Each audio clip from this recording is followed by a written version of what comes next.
Very rarely on this podcast, on any podcast, can you be lucky enough to be joined by two living legend creators, two creators who have done pretty much everything there is to do in comics and beyond the wildest dreams of mere mortals like us. I am beyond honored, privileged, and thankful to be joined right now by Mr. Robert Kirkman and Mr. David Finch. How are you two doing? Doing great. Yeah, great. Thanks for having us. Yeah, you can't go wrong after an intro like that. Yeah. Well, really, the pleasure is mine because I never could have imagined when I opened up the pages of New Avengers #1 as a 15-year-old or read and saw The Walking Dead that I would ever get to have a conversation with you guys. But that while that's cool, what is even wilder is the fact that you two are working together on Skinbreaker. It's a pairing I couldn't have imagined, and I am so excited for it. Oh my, thank you so much. Yeah, I mean it's a pairing that we've been trying to do for over a decade, quite a while. And yeah, it's yeah, and it's work that is completely done. So we're not working together right now. We worked together. But no, I mean I've been a fan of David's work since he took over Cyberforce for Mark Silvestri in the 90s. And I've followed his career ever since. I've purchased every comic he's ever drawn. And I just, when I got to know him when we were both working at Marvel, I jumped at the chance to just kind of put the bug in his ear and like, hey, I'd love to work with you sometime. And I think we talked about doing stuff at Marvel once. And I think that then, after I left and was just doing creator own stuff, I would, take him out for meals every convention where we were at the same place and, try to talk him into doing something. And we got close a couple of times, but, he heard the siren call of Batman and, you can't turn that down. But yeah, a number of years ago, our paths finally crossed, and the timing worked out for us to do something, and that turned into Skinbreaker. Which, by the way, I do want to say thank you to Skybound for making this conversation possible. Skinbreaker is coming out September 24th. Make sure that you guys go to your local comic shop. Let them know you want this book. That is the best way to support your non big two comic book publishers. We need to get out there on the ground floor. Let your LCS know you want this comic. And I know you want this comic because the one thing I can say about everybody listening to this is at some point or another, you have read a book worked on by Robert Kirkman or David Finch. And I think that's a beautiful thing because you guys are veterans in the industry who have done it at every single level. But now it feels like I've never seen a David Finch, non big two, like indie, creator owned work before. This is an opportunity that we've never had. David, how for you has this process been of like getting away from some of the big two stuff and getting to, play in a new sandbox, a sandbox you guys have created together? Well, I am working with Robert Kirkman, who is the biggest. So there is that. I It need this wasn't to like I was. stop. I felt very comfortable in that decision. Um, I I love superhero comics. I always have, and I would have been happy to keep drawing. Batman and X-Men and all that forever. I love it, but being able to be part of creating something new is very, very exciting, and also um, having the opportunity to work with Robert, an incredible writer, a friend. That was something that I've wanted to do for a long time, and uh, it hadn't worked out a couple of times, and I didn't know. I emailed Robert when I was ready, and I knew I could do it, and I thought, I don't know, have I said no a couple of times, and then this is all over, and it might not work out. And so when he got back and he was willing to do something, um, I was thrilled. So it was a big deal for me to get started, and it ended up being a project that was a real surprise to me, something thematically so different than what I expected.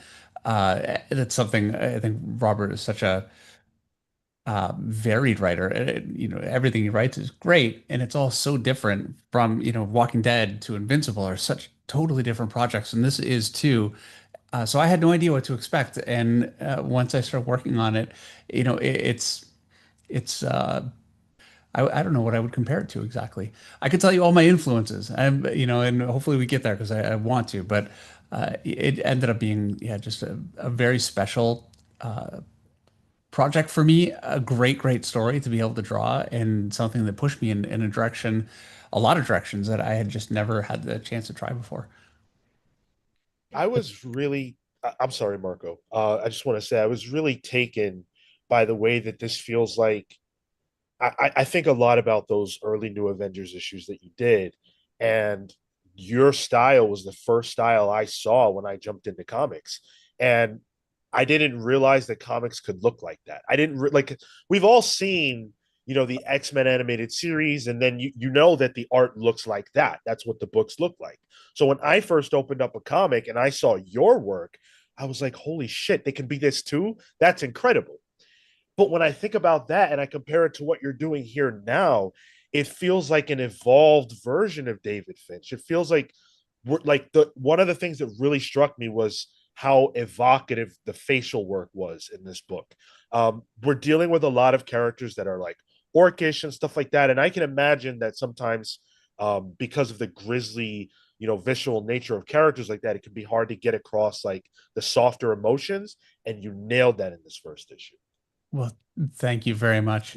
Uh, I never really consider expression to be something that I would call a strong suit for me. Uh, I do find there's some artists that do it so subtly and so well. I feel like I'm better at expression when I feel it. When I'm reading the script and I feel the characters and I can relate with them and they mean something to me, and it gets very personal for me. Um, I think I find myself drawing and I'm making the expression myself, and I think it kind of comes through. I'm almost not really thinking about it. Yeah, it's such a great story, and it really resonated for me so much. And thank you really for that compliment. I really appreciate it. It's something I'm always a little sensitive about. Are my expressions really that great? So, yeah, I appreciate it. A plus. I think you especially, and no spoilers for the first issue, you guys have to read it yourselves. It's phenomenal. But especially with the children in the book, I wasn't expecting, just based on the pitch and the preview art, the children aspect of it and the whole family nature of the book. Which it was like, oh, Kirkman's doing family stuff. Hell yeah. I was excited for. I was like, okay, cool. And they're kind of orcish and stuff. But I think, having, Robert, you've deal with family a lot in your books. And I think that it's especially apt here and a little different. There's a bit of a twist on it here because it's more of a,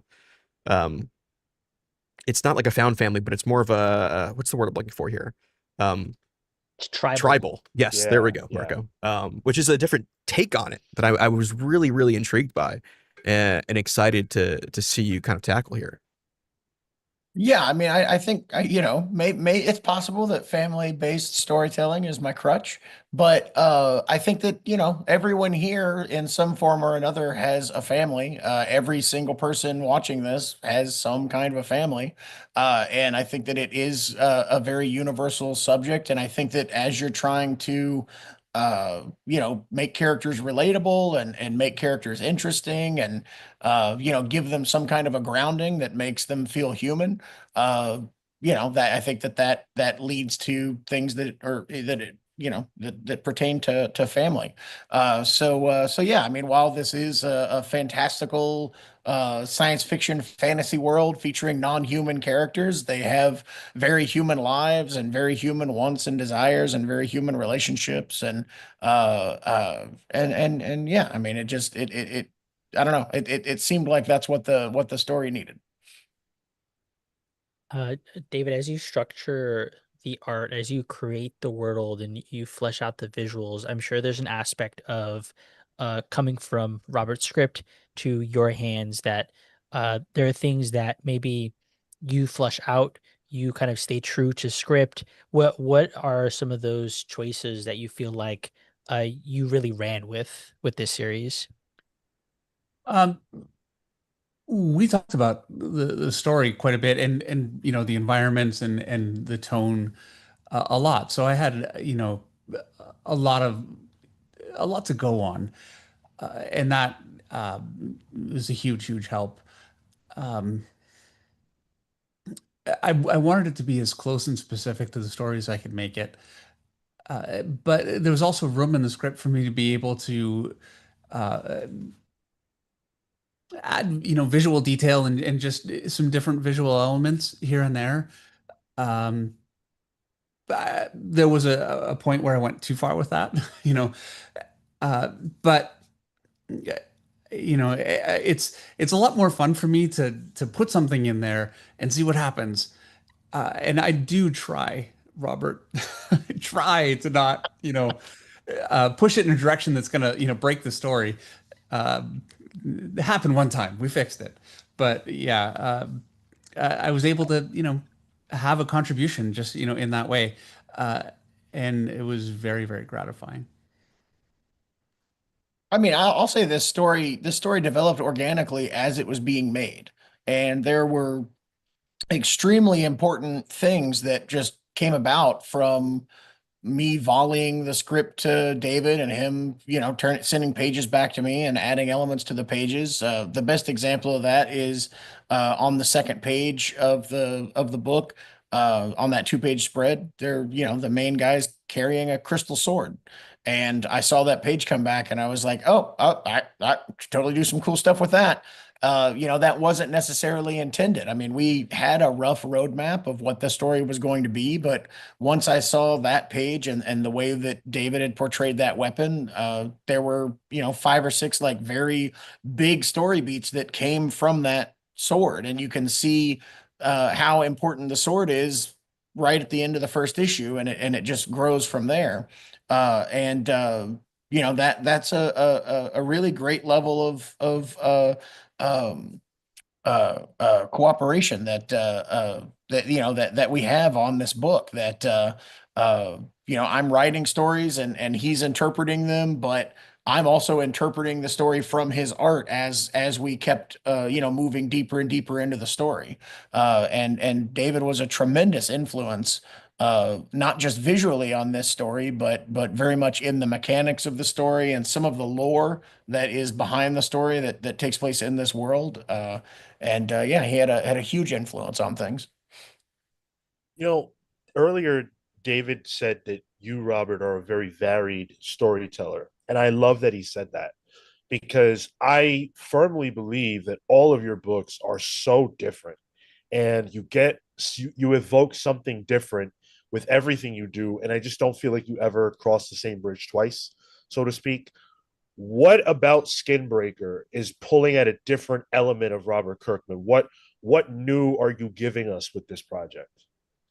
I mean, it's a different kind of world. I think that I've never really done something that's as primitive as this. I've done some sci-fi things, but I haven't really done a lot of period pieces that don't take place in, some form of modern times and modern life. And so, uh, this is a much more unique world that's built from the ground up that David and I have put together. And so yeah, and I think I don't know. It's hard to say it's a more brutal story. In some ways it is, in some ways it isn't. I've definitely had, fair amounts of brutality in most of the things that I've done. My crutches are family storytelling and brutal violence. Uh, but I don't know. I think that kind of stuff punctuates story in a way that keeps it compelling. But yeah, I don't know. There's like and I think it's in the way that David drew the book, but there's like a grandness to the scope of this that I think is more than anything I've ever done. Um, I don't know. It feels like a monumental, important story in a way that I don't think that I've quite achieved before very often. I could not agree more. You open this book, I am not shitting you. You open this book and the pages are immediately beautiful. You don't even need words. You don't even put words over pages that gorgeous. And Kirkman didn't. I'm sorry, Robert did not. He laid out, let Finch do his best, and I'm telling you guys, this is the best David Finch.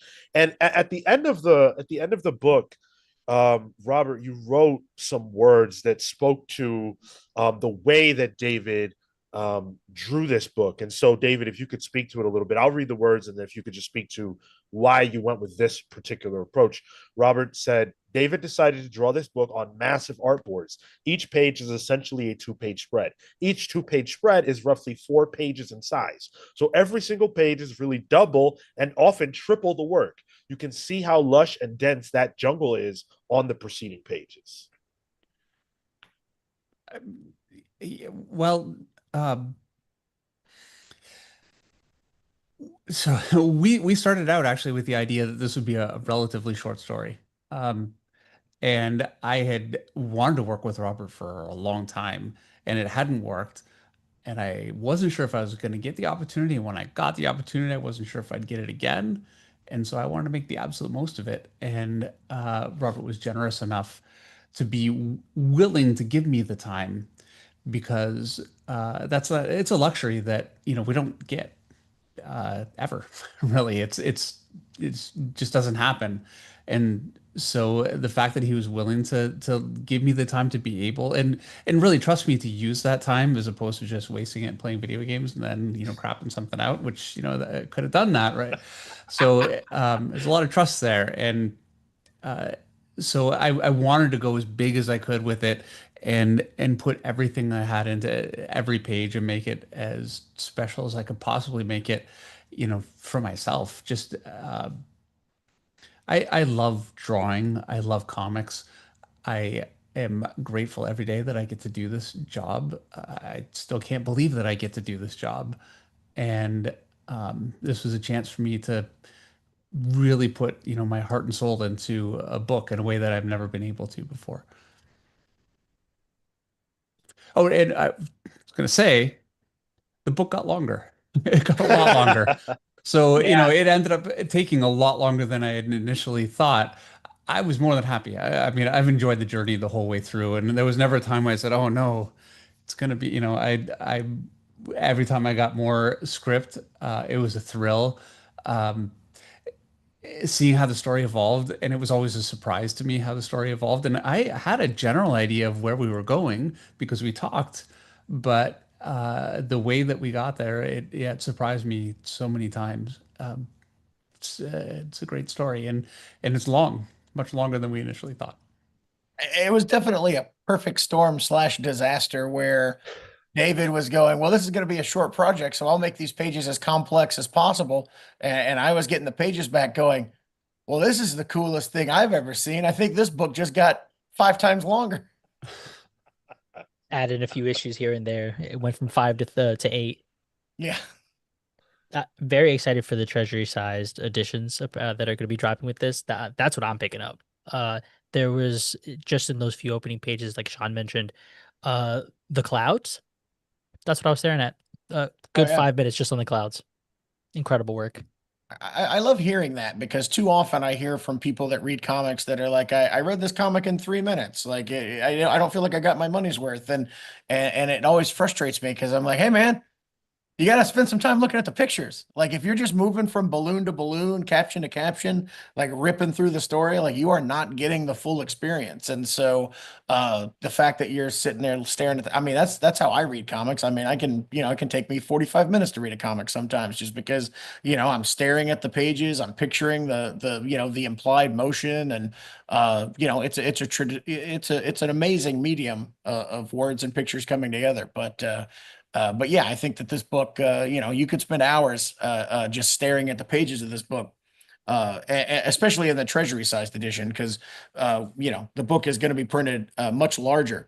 It's almost like an IMAX release, but one of the cool things we're doing with this treasury edition is we're making the art bigger, but we're not making the lettering bigger. So the lettering will be the same size in both formats, which means that it will in a sense be smaller on the treasury size edition. It'll be taking up less space. It'll be covering up less art. double the work for poor Russ Wooten, but he's getting double the rate too, but he's fine. But anyway, it's cool because both formats have like their own different flavor, and it makes the pages more all encompassing in the treasury sized edition. Now, this book, if you look at the covers and sort of look at what we have seen from Skinbreaker, which by the way, make sure you guys go out to your LCS, let them know you want it. It's out September 24th. Skinbreaker, put it on your pull list ASAP. You definitely want to check this out. The thing that the covers give you is it's a very brutal comic. There's a lot of violence and stuff like that. And what I was surprised by with this first issue is that those things are there, but this is actually a very heartfelt story. Like, you're not the story of this book and sort of the heart of it is not being you're not being beaten over the head with it, I guess, but it's all in there. These are characters who live in a world that is based to some degree on violence. The chief here is a guy who has to go out and defeat these beasts, and he's expected to be able to do that, with his bare hands or with his weapon, whatever the case is. And if he can't do that, he's not fit for these people. And I think that that's a very interesting way to look at this world, where this character's strength is what determines his value as a leader. But as we know, and as the story suggests, there's so much more to it than that. And I love that as a baseline for where this is all going to go. Yeah, I mean, that's definitely the heart of the story. I like to say that, you need to have a little bit of cry with your punch, but, but yeah, I mean, there's definitely emotional aspects to this, but I feel like the emotion makes the action stuff, hit harder. If you care about these characters, if you're aware of the stakes, the fights are that much more intense because you know what could happen if they lose or if they die or what have you. But yeah, this idea of succession, we meet Enor, the chieftain of this tribe. And yeah, he's not hunting as well as he used to, and he's not providing for the tribe in a way that he used to, and he's very much worried that this could be the end for him, and he's got this protege Anak that sees the value in the wisdom that he has and what he still provides for the tribe, but that's just not the way of these people. And that's kind of the central conflict to this story is this guy providing something of worth so that he can continue being the chieftain, or is it time to, move on to this very violent succession ritual that they have and, like find someone new. Yeah. So awesome. Let me get to a super chat here from Atomic Hound with the 9.99. By the way, gentlemen, the crowd, the audience is very, very excited that you are on. This is a huge moment for nice for all of them. Hound says, just talked Skinbreaker at my LCS. It's on my pull list, and they're expecting not just great sales, but a great comic for us to enjoy. Thanks so much to both of you for years of excellent comics. Sweet. Yeah, Love thank to hear you. that. This partnership between you both and the way that you've talked about how this book has been, taking place over years, the creation of it, that's a huge difference between creator owned and, Marvel and DC work. If Marvel and DC have David Finch, which, David has done a bunch of tremendous work for them over the years, they can't afford to allow him years and years and years to work on a particular comic. And so in this space is where I'm looking at what David is doing and feeling this is the greatest David Finch work we have ever seen. And I just don't know if that's possible in the same way outside of the creator owned space. Is that something that you guys feel? I certainly do. Yeah, there's just no way. Yeah. Yeah, I mean, it's really just corporate versus non-corporate, I think is the way to look at it. It does not make corporate sense to have something as valuable as David Finch work to be, sitting on a shelf and allowing it to be done to, his satisfaction. Um, every single monthly comic that's ever been produced has been produced kind of in a rush.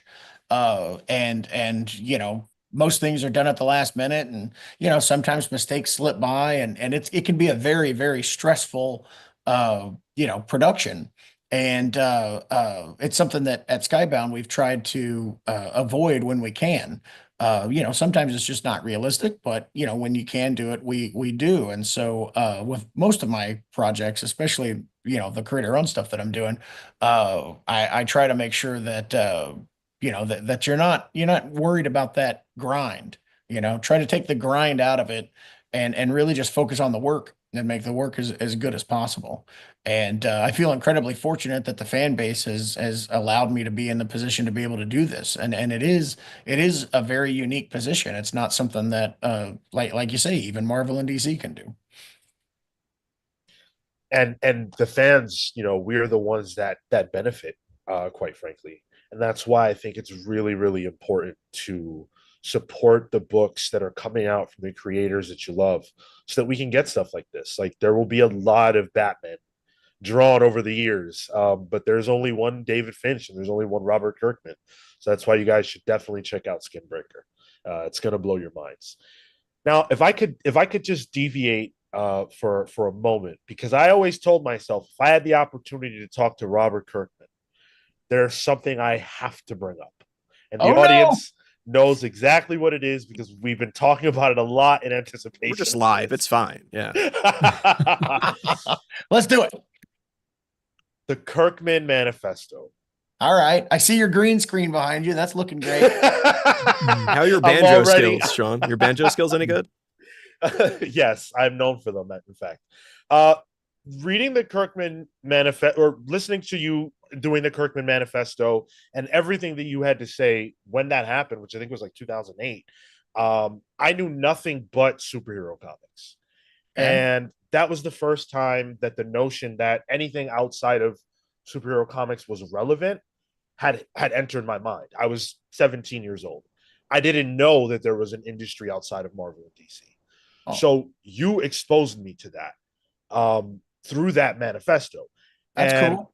yeah, well, and now here I am doing a podcast celebrating indie comics, right? So that's the impact that those words had on me. Where do you feel we are as an industry in relationship to what you were saying with that manifesto, that creators should take the bull by the horns, take a chance on themselves? Do you feel that the spirit of that grit and grind and hustle that you really made popular by showing the world that they could pull it off in this medium, do you see the creators, going that direction? Do you feel like the industry is in a healthy space in that regard? I mean, sometimes it is and sometimes it isn't. I think the industry is very cyclical. I think that there have been times in the past where the biggest creators in comics are focusing all on creator-owned comics all at the same time. I think there was a bit of a creator-owned renaissance in 2012 at Image Comics that where you had Sex Criminals and Fatale and Saga and Wicked and Divine and a lot of different books all coming out around the same time, and that's nice when everything kind of aligns to create that critical mass. There's a number of creator-owned books at Image Comics that are doing much better than those books were doing in that like golden period. And it's just there's not like an awareness of it right now, just because there isn't that critical mass that's drawing attention to it, and there's no public sales figures right now. So there's a lot of successes that are kind of going unnoticed, which is a little frustrating. But yeah, I don't know. I mean, I think the industry. I'm very bullish on the comic industry. I've never bought into the oh, comics are dying kind of stuff. There's always outliers and things that are happening where it's like, no, there's life here, there's life there, there's excitement here. Things are looking okay. But yeah, I don't know. I mean, I know that you know, to a certain extent, it kind of looks like creator-owned comics are in like a down moment right now. But I think that that's just a certain way of looking at it. And if you pay attention to what's happening, there's a lot of bright spots out there, and I think that there's a lot of really great stuff on the horizon. And I think that at a certain point, we could see that critical mass forming once again. That's a fascinating answer. because I look at I look at what we have now, and I feel very lucky that we exist at a time when creators are willing to do a skin breaker. When you can have a ghost machine, Yeah. where you have all these top talent that you really never got to see outside of DC, and Marvel. Now creating their own worlds, that feels like it's more within the spirit of what you were saying than anything I could imagine.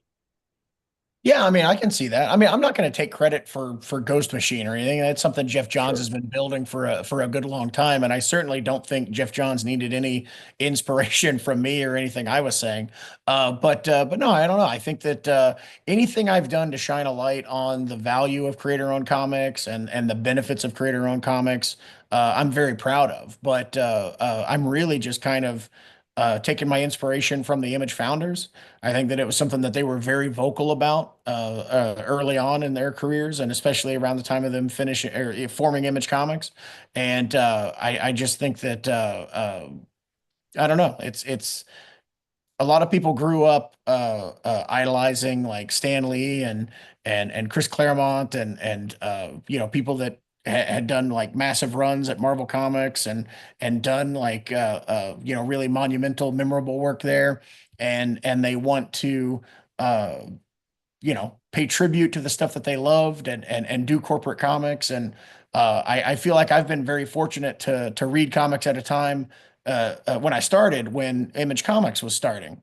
And so I kind of came into the industry as so many creators were in Wizard magazine saying, well, no, you got to do stuff for yourself, and you don't want to give all your characters to Marvel and DC. They don't treat you fairly, or they don't, like they don't let you participate in the creations as much as you can if you own your own creations. And so I've kind of always had that mindset. And I do like that. I think more and more creators are definitely well aware of the benefits of it. I will acknowledge that it is very difficult. It's very difficult to build that foundation in creator-owned comics to have a fulfilling career and to support yourselves with it. But if you have a fan base, if you are one of those popular creators at Marvel and DC, the message of the manifesto still remains, like go do your own thing before your popularity fades, because the time you spend at Marvel and DC when you're most popular, you are letting them profit from your heat, and that heat does not last forever. So that is the time to do the creator owned project. Then you get to profit off of your most successful time, your time in the limelight, your time at the top of the charts. That's for you. And if you miss that window, and sometimes people get two windows, sometimes people have a very wide window, sometimes people have a very narrow window.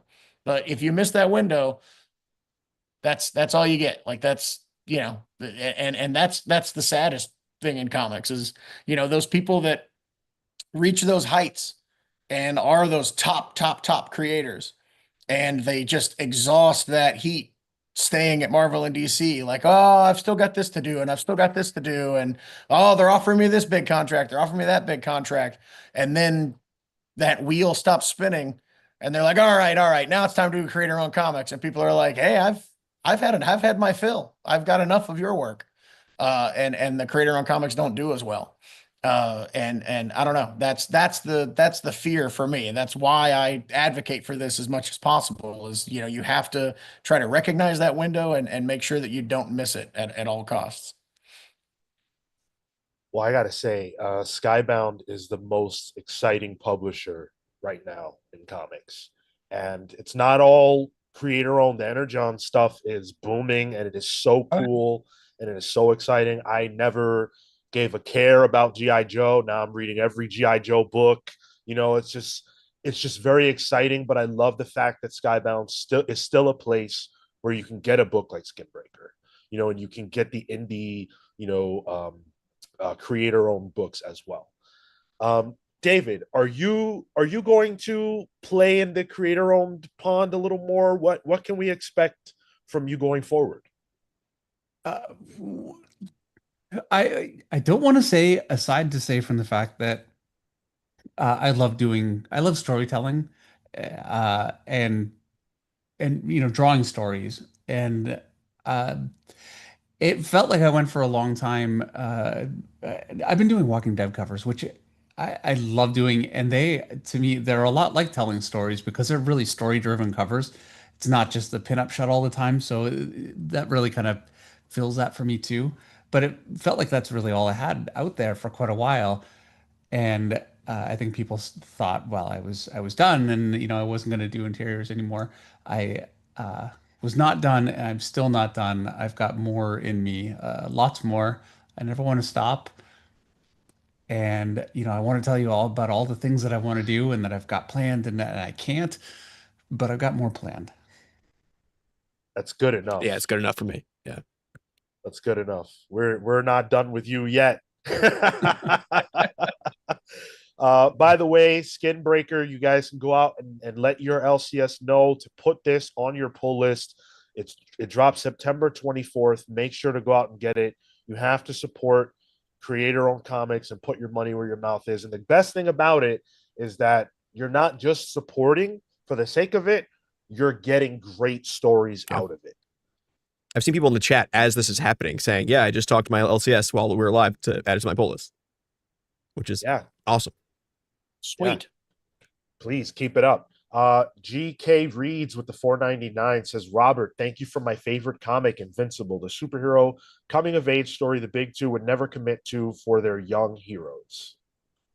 Awesome. Yeah, no, we have a lot of fun with that. So that's really cool. Now, Skinbreaker is 8 issues. Is there any window for more than that? There's definitely not like there's a surprise issue 9 or something like that. But I don't know. Yeah, like, at the risk of the esteemed Mr. David Finch jumping out of a window right now, I think that there is definitely there's a possibility of a sequel, but I think many years down the line it'd be a fun world to revisit. But yeah, there's not any plans yet. I will say, it was so much work. And so the idea of doing it again scares me a lot, but I already miss it, I finished not that long ago. I've still just been finishing covers right now. And yeah, I already miss Skinbreaker a lot. So, I could certainly see doing it again. Well, I'll say right now for the record that if I ever propose a sequel to you, I'll tell you it's 200 pages, but it'll actually be 400 pages. Perfect. 400 giant pages. Yeah. And quite frankly, because of some of the shenanigans you're known for, Robert, I don't believe that a 9th issue is impossible. I don't know what you could do. You've been known to stealth drop a comic or 2. Wouldn't that be fun? Guys, I think Rich Johnson's watching. Don't be quiet, Hey, Rich. Oh my goodness. Okay. Listen, we are so honored to have had this opportunity to speak with 2 legends in this industry. There are only so many creative endeavors a person is ever going to get to put out in their life. And when you find those creators that really matter to you, you support what they do, you follow their work, this is what allows them to keep doing it. And when you get David Finch on a creator-owned book in a world as good-looking as Skinbreaker, I don't care who you are, you go out and buy that comic.